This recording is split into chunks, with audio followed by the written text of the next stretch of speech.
பாடினார்கள்.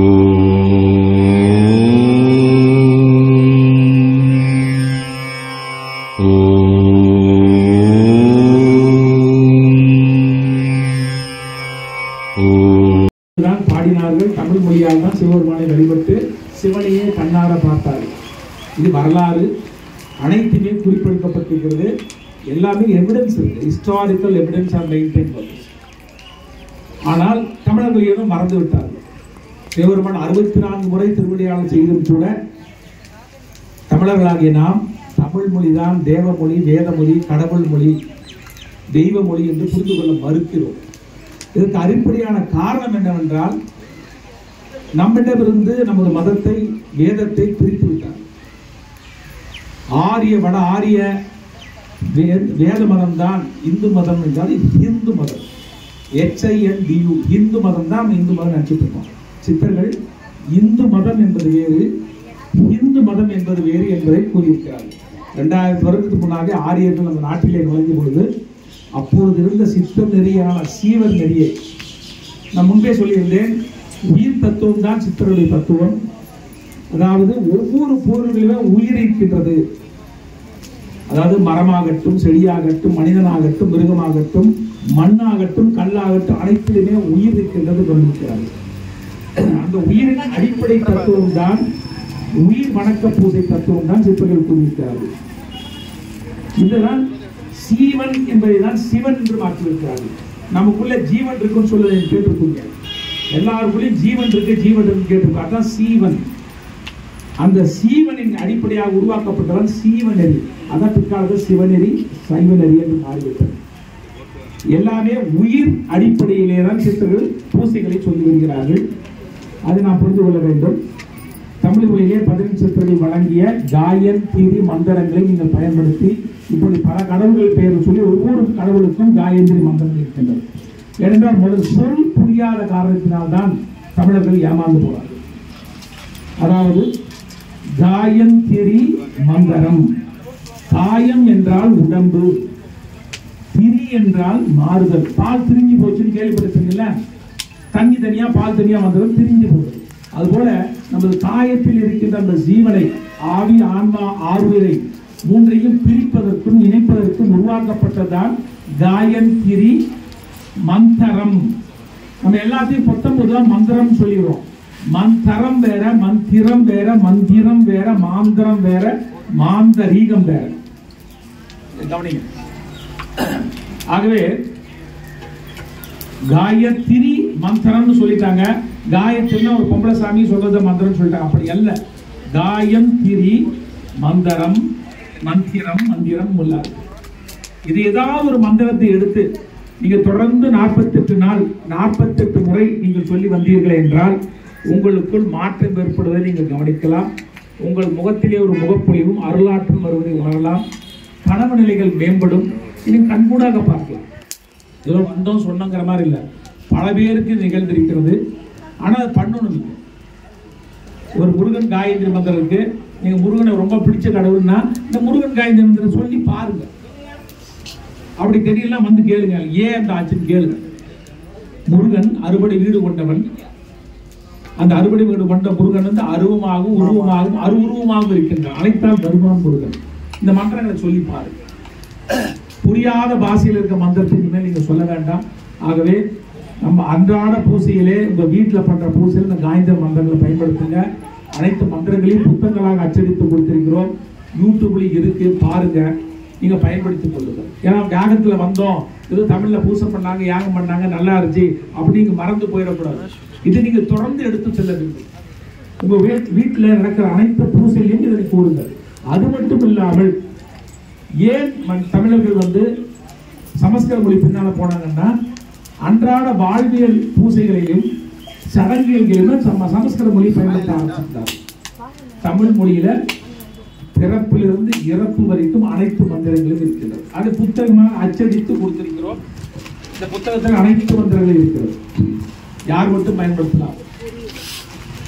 சமஸ்கிருத பெண்கள் மந்திரத்தை பயன்படுத்தக்கூடாது என்று சொல்வார்கள். நாங்கள் சித்தர்கள் அறியார்களாக இருக்க நாங்கள் சித்தருடைய இலக்கியங்களை பெண்தான் தெய்வம் என்று சொல்கிறார்கள்.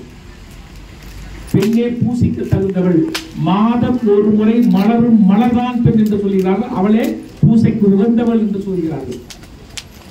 அதனால்தான் பெண்களை தெய்வமாக மதிக்க வேண்டும் என்ற நெறிதான் சித்தர் நெறி. ஒரு பெண்ணை தாரத்தை தானின்ற மகளை மூவரையுமே முச்சக்திகளாக கொண்டு வணங்கலாம் என்று சித்தர்கள் சொல்லியிருக்கிறார்கள்.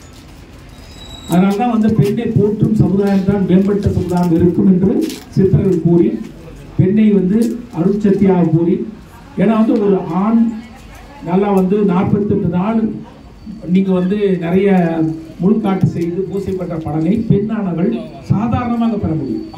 இந்த யாகத்தில் பெற அருட்சக்திகளை ஒரு பெண் பெற முடியும். பெண்கள் தான் குடும்ப தலைவர்கள், குடும்பத்தை காப்பவர்கள். பெண்கள் அருளாற்றலாக இருந்தால் அந்த குடும்பத்திற்கு பிரச்சனை தானா போகும். நான் சொல்றது இன்னும் நீ கூர்மையாக பார்க்க வேண்டும் என்றால், வெள்ளிக்கிழமை கோயிலுக்கு போற பாரு, பெண்களை போயிட்டு வர பெண்களை பாரு, அவன் முகத்துல ஒரு நல்ல பொழிவு. வெள்ளிக்கிழமை மட்டும் அவங்க உடனே, ஏன்னா அவங்க அருளை ஈர்க்க பிறந்தவர்கள், அருட்சத்தில் ஈர்க்க பிறந்தவர்கள் பெண்கள். ஆண்கள் அப்படி இல்லை. அவன் இந்த ஒத்த ஆடையோட ஈர ஆடையோட ஈரத்தலையோட குளித்தால்தான் அவனுக்கு கொஞ்சம் சக்தி கிடைக்கும். அதனால நீ எல்லா சிவன் கோயில் பாருங்க, ஒரு ஈஸ்வரி இருப்பார். ஈஸ்வரி இல்லாம சிவனை உருவாக முடியாது. ஆகவே சக்தி இருந்தால்தான் சிவன் என்று சொல்வதை போல ஒரு குடும்பத்திலே பெண் இருந்தால்தான் அந்த குடும்பம் சிறக்கும். அந்த பெண்ணே தெய்வம் என்று கூறி பெண்ணுக்காக பல இதெல்லாம் கூறியிருக்கார்கள், சிறப்பான பூஜைகளை கூறியிருக்கார்கள்.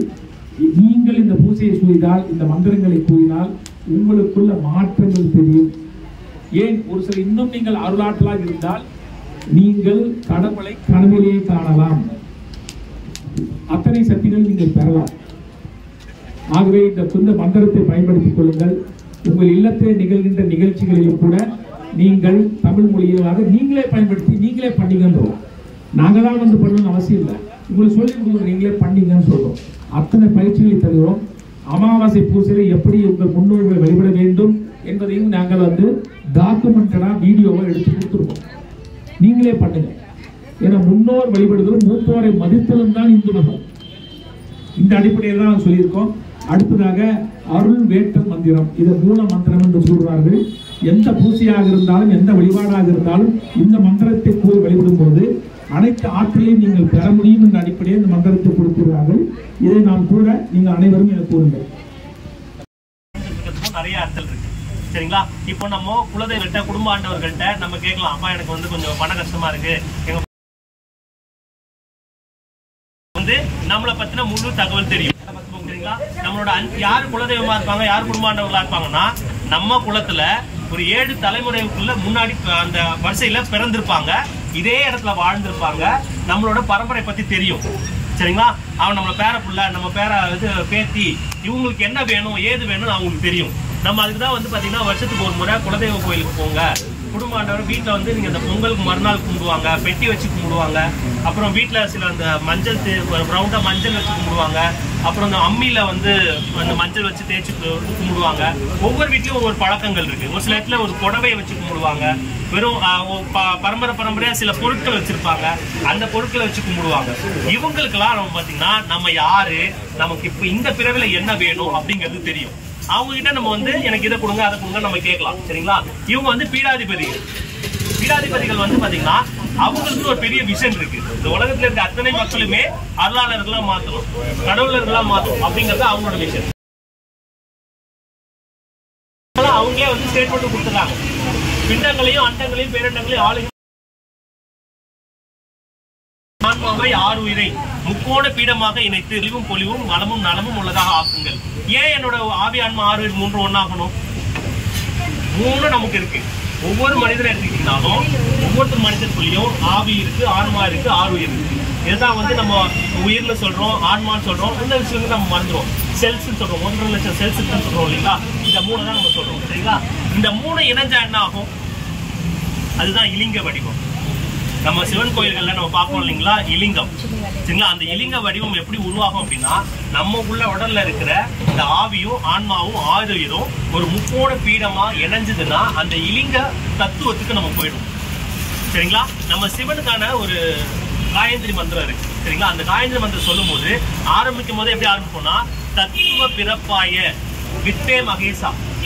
அந்த வடிவம்ங்கிறது ஒரு தத்துவம், இலிங்கம்ங்கிறது ஒரு தத்துவம். அந்த தத்துவமாகவே நம்ம மாறணும்.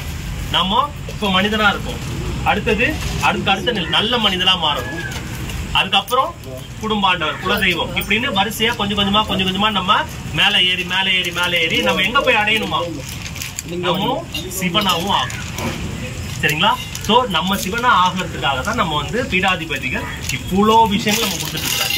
இன்னைக்கும் நீங்க ஆரம்பிச்சீங்கன்னாலும் உங்களை வழி நடத்தி கொண்டு போறதுக்கு அவங்க தயாரா இருக்கிறாங்க. சரிங்களா? நீங்க எல்லாருமே சிவனாகிறதுக்கு தகுதியானவர்கள் தான்.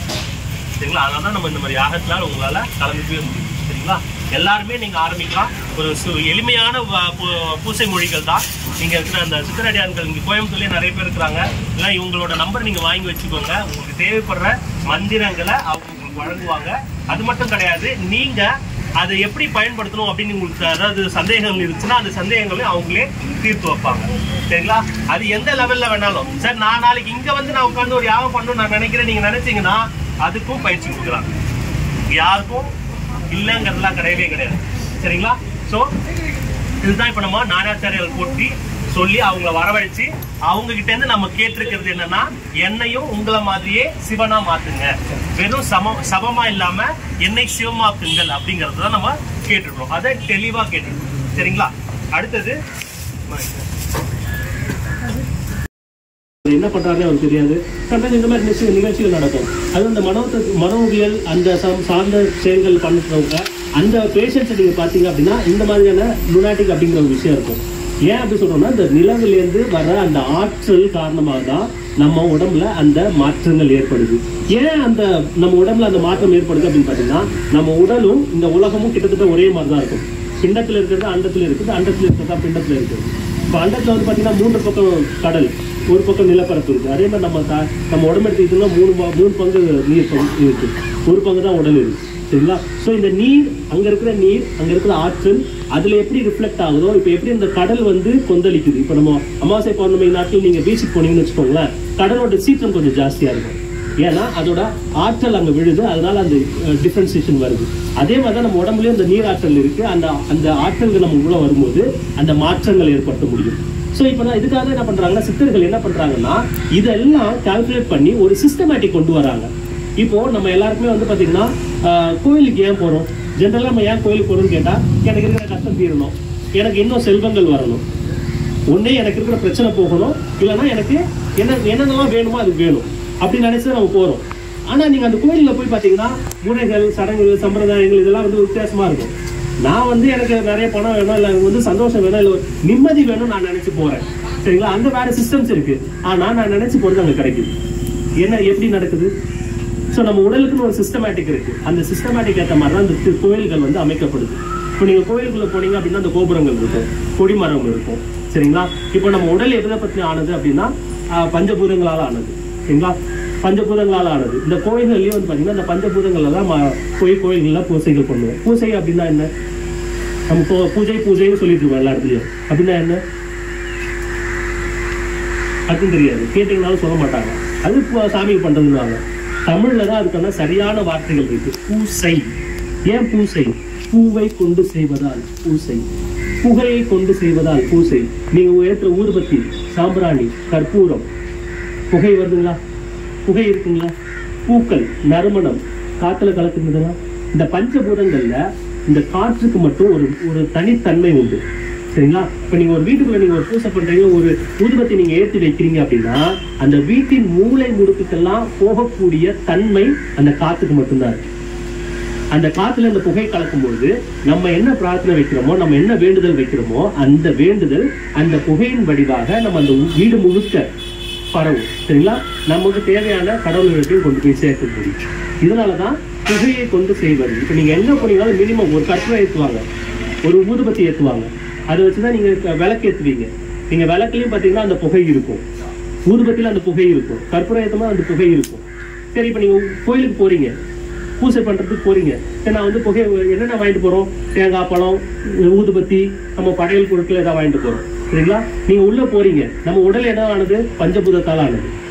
சரிங்களா? நம்ம உள்ள போறோம், மணி அடிக்கிறாங்க, ஒலி, கற்பூரம் காட்டுறாங்க, கண்பா ஒலி. சரிங்களா? ஊதுபத்தி அந்த நறுமணங்கள்ல ஏத்துறாங்க, வாசனை. அங்க இருக்கிற காற்று நம்ம மேல படுது, அந்த என்விரான்மெண்ட். அங்க இருக்கிற படையல்கள், இந்த படையல்களை நம்ம உண்றோம். சரிங்களா? இப்ப இந்த கோயில் எப்படி இருக்கும்னா, அந்த கொடிமரத்துல இருந்தும் அந்த கலசத்துல இருந்து மேல இருக்கிற கலசத்துல இருந்து என்ன பண்ணணும், அண்ட பேரண்டங்கள்ல இருந்து ஆற்றல்களை வாங்கி இந்த பஞ்சபூதங்களா கன்வெர்ட் பண்ணி கொடுக்குற சிஸ்டம் தான் அந்த கோயில். அப்படி கன்வெர்ட் பண்ணி கொடுக்கும் போது பஞ்சபூதங்களால இருந்த இந்த உடல் ஏதோ ஒரு வகையில ஏதோ ஒரு பஞ்சபூதத்தின் குறைபாடுனாலதான் நமக்கு அந்த பிரச்சனையா வந்திருக்கும். நமக்கு கோபம் அதிகமா வரும். ஏன்? நெருப்பு தன்மை ஜாஸ்தியா இருக்குன்னு அர்த்தம். சரிங்களா? அடிக்கடி நமக்கு வந்து இந்த கிட்னி பிரச்சனைகள் வரும். தண்ணியோட பற்றாக்குறை கம்மியா இருக்கும். இப்ப நீங்க போன தமிழ்நாட்டுல நீங்க பாத்தீங்கன்னா இந்த பஞ்சபூத கோயில்கள் நிறைய இருக்கு. இப்ப இந்த சிதம்பரத்துல இருக்கிற என்ன கோயில் தெரியுங்களா? வாயு கோயில் சொல்லுவாங்க, ஆகாய கோயில் சொல்லுவாங்க. சரிங்களா? இப்ப நெருப்பு கோயில் எதுங்க? அப்படின்னு ஒவ்வொரு பஞ்சபூதத்துக்கும் அதோட தனித்தன்மை உள்ள கோயில்கள். இப்ப நம்ம திருவண்ணாமலை போற, இப்ப எனக்கு நெருப்பு பற்றுக்கு குறைபாடோ இல்ல வந்து அதீதமோ இருந்தது அப்படின்னா, நான் அந்த திருவண்ணாமலை கோயிலுக்கு போகும்போது என்னோட உடல்ல இருக்கிற அந்த பஞ்சபூதம் அந்த இடத்துல இருக்கிற அந்த பஞ்சபூதத்தோட இணைஞ்சி சமமாகிடும். அப்போ எனக்கு பிரச்சனைகள் குறையும்.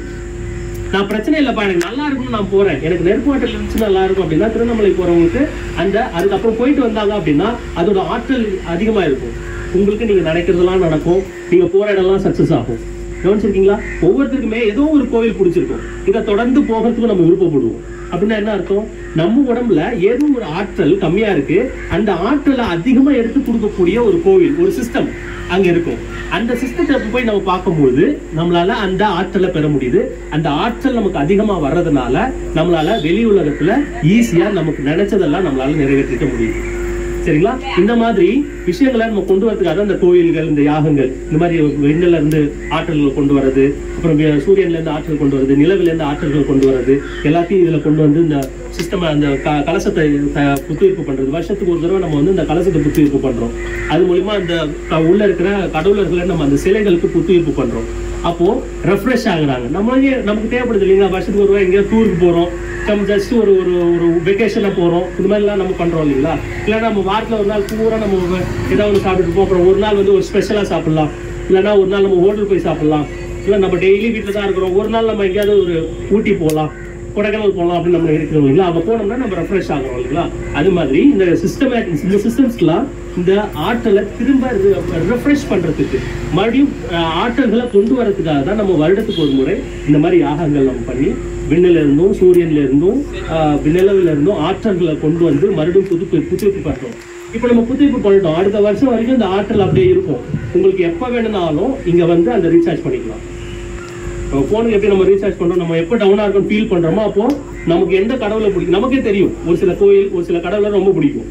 அந்த கோயிலுக்கு அந்த கடவுளை போய் நீங்க பார்த்து வந்தீங்க அப்படின்னா உங்களுக்கு ஆட்டோமேட்டிக்கா நல்ல விஷயம் நடக்க ஆரம்பிச்சிடும். அது என்ன, உங்களுக்கு தேவையான ஆற்றல் அங்க இருக்கு, அந்த வகையில இருக்கு. அங்க போயிருங்க, நீங்க ஆற்றல் எடுக்கிறீங்க, உங்க வாழ்க்கையை நீங்க வாழ்றீங்க. சரிங்களா? சோ இது மாதிரி இது எல்லாமே வந்து பாத்தீங்கன்னா சயின்ஸ் தான். இதுல எதுவும் மூட நம்பிக்கைகளும் கிடையாது. சித்தர் நெறியில மட்டும்தான் எல்லா செயல்களுக்கும் விளக்கம் உண்டு. சரிங்களா? சித்தர் நெறியில நீங்க எதற்கு வேணும்னாலும் நீங்க கேளுங்க, விளக்கம் இருக்கு. நம்ம அர்ச்சனை சொல்லி பண்ணிட்டு இருக்கோம் இல்லையா? கோயில் போனா அர்ச்சனை பண்றோம் இல்லையா? என்ன அர்த்தம் தெரியாது. அதுக்கு தமிழ் தான் வார்த்தை அருட்சினை. அருளை சினையாக்கக்கூடிய ப்ராசஸ், ஒரு சிஸ்டம். இப்ப நம்ம போகும்போது இந்த பஞ்சபூதம், நம்ம உடம்பு பஞ்சபூதங்களால் ஆனது. கோயில் பஞ்சபூதத்தோட சக்திகளை ஈர்த்து கொடுக்கக்கூடியது. இப்ப நம்ம பொருட்கள் என்ன வாங்குறோம்? ஊதுபத்தி வாங்குறோம், புகை, வாசிக்கிறோமா? தேங்காய், பழம், உணவு, பூ, வாசனை, மணி அடிக்கிறாங்க, கற்பூரம் காட்டுறாங்க. சோ நம்ம அந்த பஞ்சபூதங்களை ரெஃப்ரெஷ் பண்ணிக்கிறதுக்கு அங்கிருந்து வர ஆற்றலை வாங்கி நமக்குள்ள வச்சு சினையாக்கி ஒரு சின்ன கருமுட்டையாக்கி அதை வளர்த்து வளர்த்து வளர்த்து வளர்த்து ஒரு காலகட்டத்துல நாமளே அந்த கடவுளராக மாறக்கூடிய வகைகளை செஞ்சு கொடுத்துருக்காங்க. இந்த சிஸ்டமேட்டிக்ஸ் தான் பண்ணிட்டு இருக்கோம். சரிங்களா? எல்லாத்துக்குமே காரணங்கள் இருக்கு, எல்லாத்துக்குமே அர்த்தங்கள் இருக்கு. யாருக்காவது விளக்கங்கள் வேணும் அப்படின்னா எங்க நண்பர்களை, நீங்க இந்த இயக்கத்தின் சார்ந்தவர்களை நீங்க தொடர்பு கொள்ளுங்க, உங்களுக்கு தேவையான எல்லா விளக்கங்களும் கிடைக்கும். சரிங்களா? சரி.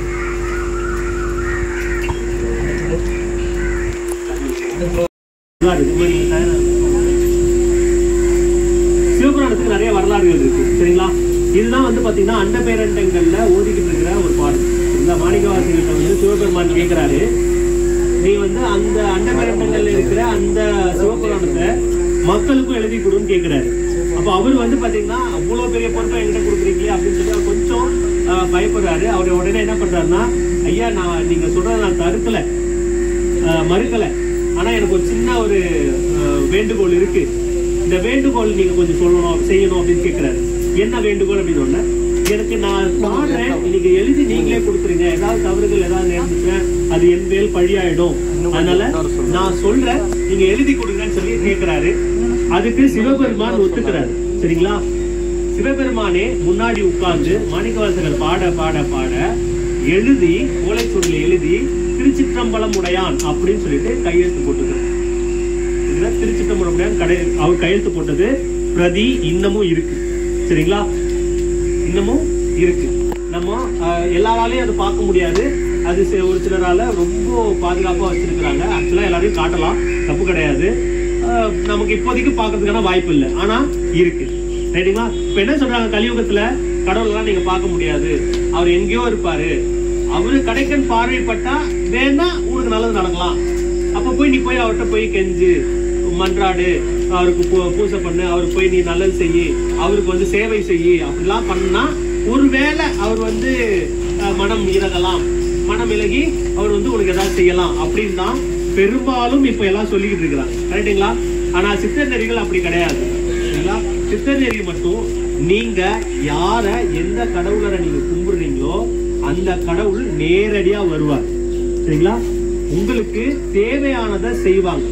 இதை நீங்களே பார்க்கலாம். இப்போ எங்க சித்தரடியார்கள் நிறைய பேர் வந்து பாத்தீங்கன்னா இந்த கடவுளர்கள் வருகை, அவங்க என்ன சொல்றாங்க, என்ன கேட்கறாங்க, எப்படி பூசைகள் செய்ய சொல்றாங்க அப்படிங்கிறது இவங்களால புரிஞ்சுக்க முடியும், தெரியும். நம்ம சாதாரண மக்களால அது புரிஞ்சுக்க முடியல. ஏன் தெரியுங்களா? கடவுளர்களோட அந்த இது சொல்லணும், சயின்ஸ்ல சொல்லணும் அப்படின்னா அவங்க வந்து வேற ஒரு ஃப்ரீக்வன்சில இருக்கிறாங்க. உங்களுக்கு புரியுற மாதிரி சொல்லணும் அப்படின்னா, இப்போ நீங்க நல்லா ஆழ்ந்து தூங்கிட்டு இருக்கீங்க, ஒரு மயில் இறகோ இல்லைன்னா வந்து ஒரு தாமரை இலையோ எடுத்து உங்க மேல வருடுனா உங்களுக்கு அது தெரியுமா? தெரியாது. ஏன்னா நம்ம ஆழ்ந்த தூக்கத்துல இருக்கோம். ஆனா நம்ம முழிப்பு நிலையில இருக்கும் போது தரணும் கூட தெரியாது. அது அவ்வளவு மெல்லிதா இருக்கும், அவ்வளவு மெல்லிய தன்மை உடையதா இருக்கும். இப்படிதான் இருக்கும் அந்த கடவுளரோட வருகையும் அவர்களோட சொல்ற விஷயங்களும். நமக்கு விலகியல்னால பண்ணிக்கிட்டு இருக்கிறதுனால நம்மளால அதை உணர முடியல. நீங்க பூசைகள் நீங்க பண்ண ஆரம்பிச்சீங்க அப்படின்னா உங்களோட ஃப்ரீக்வன்சியை நீங்க கரெக்டா வச்சுக்க முடியும். உங்களோட ஃப்ரீக்வன்சி நீங்க கரெக்டா வச்சுக்கிறது மூலியமா கடவுளர்களோட ஃப்ரீக்வன்சியோட உங்களால இணைய முடியும். சரிங்களா? இப்போ இதை நான் எப்படி சொல்றேன் பாருங்க. இப்ப நம்ம சின்ன குழந்தை இருக்கு, நம்ம குழந்தைகிட்ட போய் ஏன் வந்த ஏன் போனா அப்படின்னு நம்ம ஹார்ஷா பேச மாட்டோம். செல்லக்குட்டி, பட்டுக்குட்டி அப்படின்னு அவங்க ஃப்ரீக்வன்சிக்கு போய் பேசும்போது தான் அந்த குழந்தைய நம்ம பார்த்துருக்கோம். நம்ம பெரியவங்க கிட்ட பார்த்து பேசும்போது நார்மலா இப்ப நான் உங்ககிட்ட பேசிட்டு இருக்க மாதிரி பேசிட்டு இருக்கோம். இதே வந்து ஒருத்தர் தப்பு பண்றாரு அப்படின்னா நான் ரொம்ப ஹார்ஷாவும் ஃபோர்ஸாவும் பேசுறேன். இப்ப இந்த ஃப்ரீக்வன்சி அதுக்கேற்ற மாதிரி அவர் தவறு பண்ணிருக்கிறாரு, நான் ஃபோர்ஸா பேசுறேன். சரிங்களா? இவன் நார்மலா பேசிட்டு இருக்கீங்கன்னா நான் நார்மலா பேசிட்டு இருக்கிறேன். ஒரு குழந்தைகிட்ட ரொம்ப மெதுவா பேசுறேன், அதாவது அவங்களோட தன்மைக்கு ஏற்ற மாதிரி பேசுறேன். ஸோ இந்த ஃப்ரீக்வன்சி நமக்கே தெரியும் இல்லையா? இதை விட ரொம்ப கம்மியான ஃப்ரீக்வன்சி தான் அவங்களுக்கு. நீங்க உங்களை பக்குவப்படுத்த உங்களை தயார்படுத்த அவங்க வர்றது போறது இருக்கிறது எல்லாமே உங்களால உணர முடியும். அவர்கள் என்ன சொல்றாங்கிறத உங்களால கேட்க முடியும். நீங்களே ஒரு காலத்துல நீங்க கடவுளராகவே உங்களால மாற முடியும். சரிங்களா? ஸோ அதுக்கு 15 சித்தர் மடம் பீடத்துல நிறைய வகுப்புகள் நடத்திட்டு இருக்கிறோம். உங்களுக்கு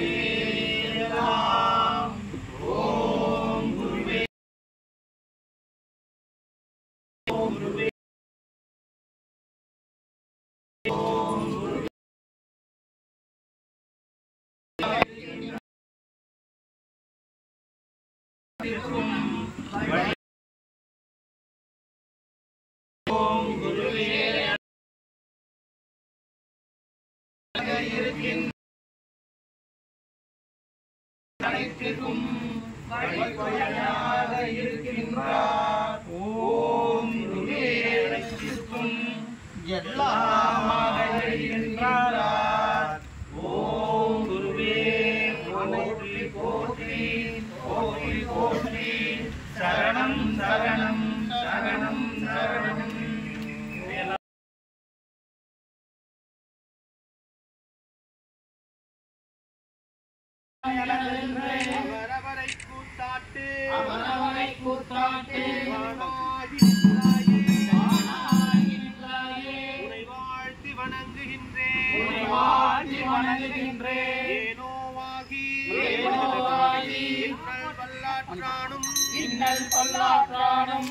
உழல்பவர்க்கு நானாகி அடியே நலம் வேண்டுகின்றேன் தானாகவே தகழ் தரு கொடுமை மிகு உயரமெல்லாம் வீணாகி விலகி ஓடி ஒழியட்டும்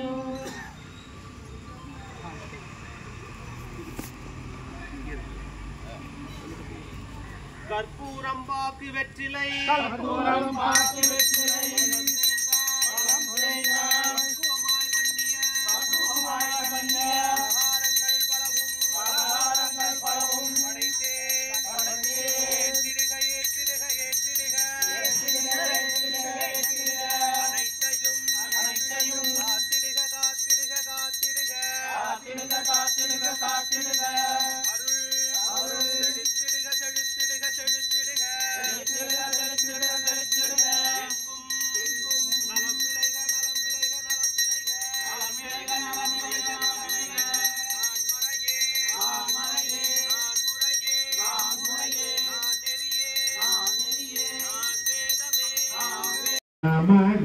அனைத்தும் நமதே ஆகுக நமக அனைத்தும் சுவையே ஆகுக ஸ்வாக அனைத்தும் சுவையே ஆகுக ஸ்வாக ஓம் ஓம் ஓம் ஓம் ஓம்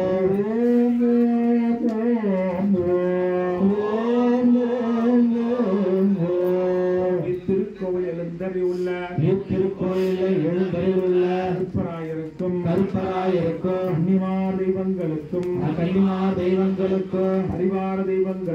பரிவார தெய்வங்களுக்கும் அருட்சக்தி பெற்று அவர்களுடைய அருள் நிலை தாதாச்சு சதாசுத்து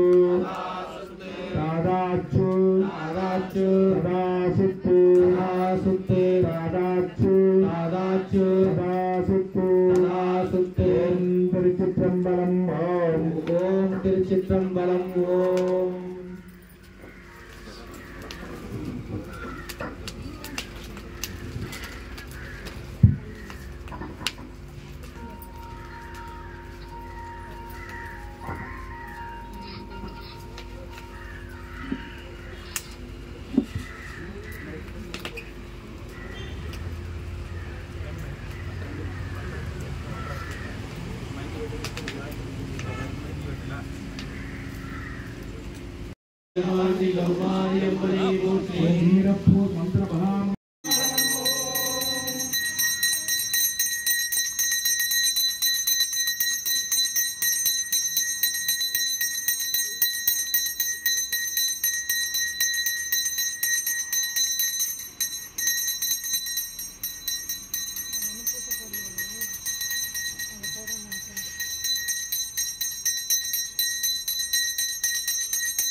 எல்லாருக்கும் வணக்கம். நாங்கள் 15 சித்தர் மடம் பீடத்தின் கீழே எங்கும் இந்திய வேத மறுமலர்ச்சி இயக்கத்தின் சார்பாக நாங்கள் போன வருஷம் இந்த கோயிலுக்கு குடமுழுக்கு நம்ம மடம் பண்ணி வச்சிருந்தோம்.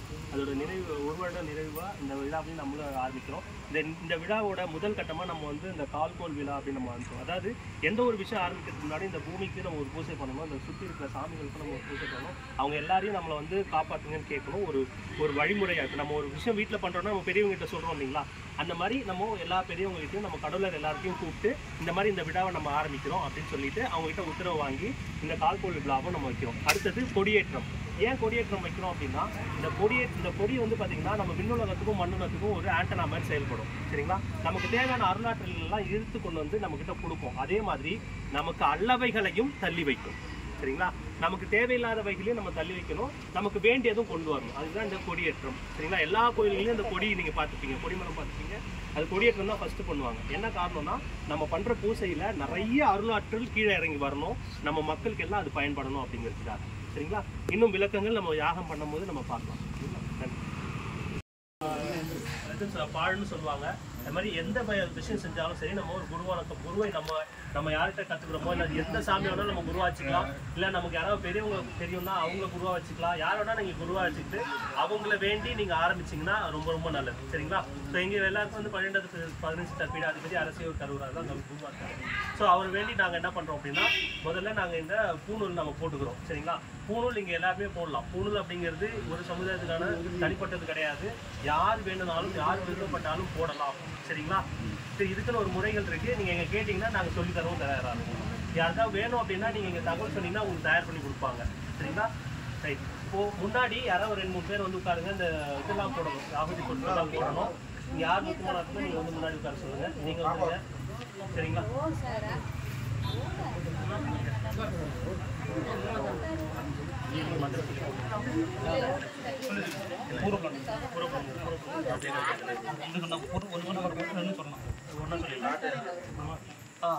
ஓம் கூறமுழங்கள் சுவையாக தத்துவ வித்துக்கள் ஆராக பாரின் போல் வசிக்கும் தீமகிழட்டும் தீயே யோக பரஞ்சோதியாகும்.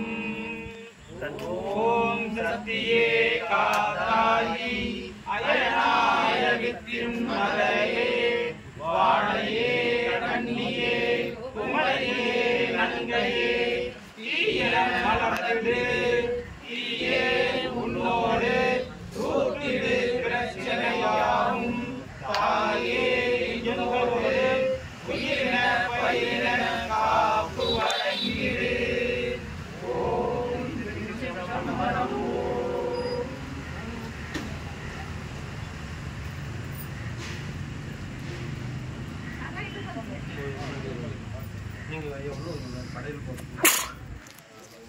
ஓம் அருட்குருவே போற்றி, அன்புரு உத்தே போற்றி, ஓம் குரு உத்தே போற்றி, ஓம் சித்திச்சாலையே போற்றி, ஓம் சித்திச்சாலையே போற்றி, முக்தி மன்றே போற்றி, ஓம் முக்தி மன்றே போற்றி, ஓம் கற்பூரம் பாக்கி, ஓம் கற்பூரம் பாக்கி, வெற்றிலை பழம் தேங்காய், வெற்றிலை பழம் தேங்காய், மாய் பண்ணிய அலங்காரங்கள் பலவும் படைத்தோம் ஏற்றிடுக,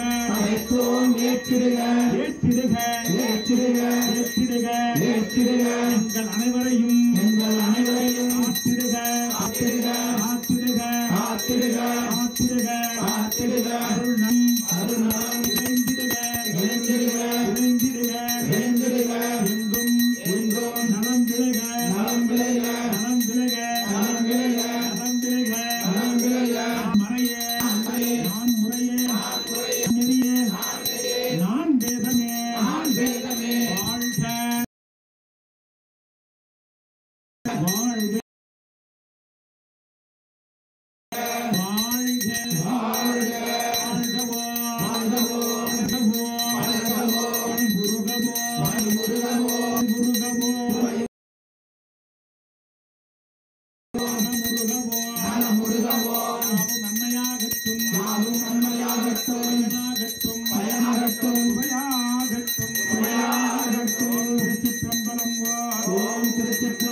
அனைவரும் கையை குவிப்பிச்சு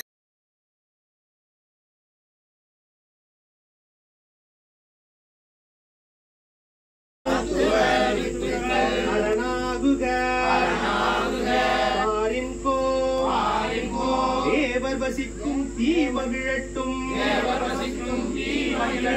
தீயே யோக பரஞ்சோதியாகும். இந்த மந்திரம் வந்து எந்த ஆண் கடவுளாக வேணாலும் நீங்க நினைச்சு இந்த மந்திரம் சொன்னீங்கன்னா இது அவருக்கான காயத்ரி மந்திரமாவே மாறிடும். ஒவ்வொரு கடவுளுக்கும் தனித்தனியா காயத்ரி மந்திரம் இருக்கு. இப்ப பாத்தீங்கன்னா ஒரு நம்ம சித்திரடியான் பாடினார் பாத்தீங்களா, அது வந்து கருப்பருக்கான காயத்ரி மந்திரம். என்னப்பா காயத்ரி மந்திரம் சொல்றீங்களே அப்படின்னா என்ன? எத்தனை பேருக்கு தெரியும் காயத்ரி? நாங்க நிறைய பேர் தெரியும். அதாவது வீட்டுல நம்ம பயன்படுத்திருக்கோமா காயத்ரிகள்? நீங்க வெளியில கேட்டீங்கன்னா காயத்ரின்னு சொல்லுவாங்க. கேட்டீங்கன்னா அது ஒரு கடவுள்னு சொல்லுவாங்க, அது ஒரு சாமி இருக்குன்னு சொல்லுவாங்க. காயத்ரி அப்படின்வாங்க. ஆக்சுவலா அதுல என்ன அர்த்தம் கேட்டீங்கன்னா யாருக்கும் தெரியாது. காயம் திரி தமிழ்ல தான் இருக்கு. காயம் திரி, காயம்னா உடல், திரிதல்னா பக்குவப்படுத்துறது. இப்ப பால் இருக்கு, நீங்க கொஞ்சம் மோர் ஊற்றிச்சீங்கன்னா அது பக்குவம் அடைஞ்சு தைராம ஆயிடும். அதுக்கு இது அடிச்சீங்கன்னா மோரா மாறும், பக்குவப்படுத்துதல். அதை நீங்க எடுத்தீங்கன்னா வெண்ணையாவும் நெய்யாவும் மாறிடும். பால் ஒரு நாள்ல கெட்டு போயிடும். தயிர் ஒரு 2-3 நாள் இருக்கும். நீங்க வெண்ணையாவோ இல்ல வந்து நெய்யாவோ நீங்க உருக்குனீங்கன்னா அது காலத்துக்கும் இருக்கும். நெய் உருக்கிட்டீங்க அப்படின்னா பாலா இருந்த அந்த நெய்யா நீங்க உருக்கிட்டீங்க அப்படின்னா காலத்துக்கும் அது கெட்டு போகாது. கெட்டு போகாத ஒரு பொருளா மாத்திடும். அதுக்கு பேர் தான் திரிதல். நீங்க வெறும் பாலா இப்ப நெருக்கிற நிலை பால், நீங்க ஏதாவது ஒரு பிரச்சனைனா கெட்டு போறதுக்கான வாய்ப்புகள் இருக்கு. இந்த காயத்ரி மந்திரங்கள் நீங்க சொல்ல சொல்ல சொல்ல சொல்ல சொல்ல சொல்ல இந்த காயத்தை திரிக்கும். திரித்து முதல்ல பாலா இருக்கிறது தயிரா இருக்கிறது, மோரா இருக்கிறது, நெய்யா நெய்க்கு வந்துச்சுன்னா ஒரு கட்டத்துல நெய் வந்துருச்சு அப்படின்னா அது காலத்திற்கும் மனம் நிறைந்ததாகவும் சுவை நிறைந்ததாகவும் பலருக்கு பயனுள்ளதாகவும் மாறிடும். அதே மாதிரி உங்க 73,125ஆம் ஆண்டு வைகாசி மாதம் 22ஆம் நாளில் இந்து மத கிழமை செவ்வாய்க்கிழமை நாளிலே கோவை பாரதியார் பல்கலைக்கழகத்தில் எழுந்தள்ளியுள்ள கருப்பராய உடன்மார் கன்னிமார் தெய்வங்கள் திருக்கோயில் திருமுழுக்கு நடந்து நிறைவுற்று முதல் ஆண்டு விழாவில் முதல் யாக பூசையில் 12வது 11 சித்தர் பீடாதிபதி குருதேவர் அரசியோகி கரூரார் அவர்களின் குருவழி வாரிசுகளாகிய நாங்கள் செய்த முத்தி ஒம்பல் யாகமும் கருப்பர் வேள்வியும் கருவறை புத்துயிர்ப்பும் யாகத்தில் எழுந்தள்ளியுள்ள தாத்தாக்களே ஆத்தாக்களே அம்மையப்பன்களே கருக்களே தருக்களே திருக்களே குருக்களே பிண்டத்தவர்கள்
Thank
you.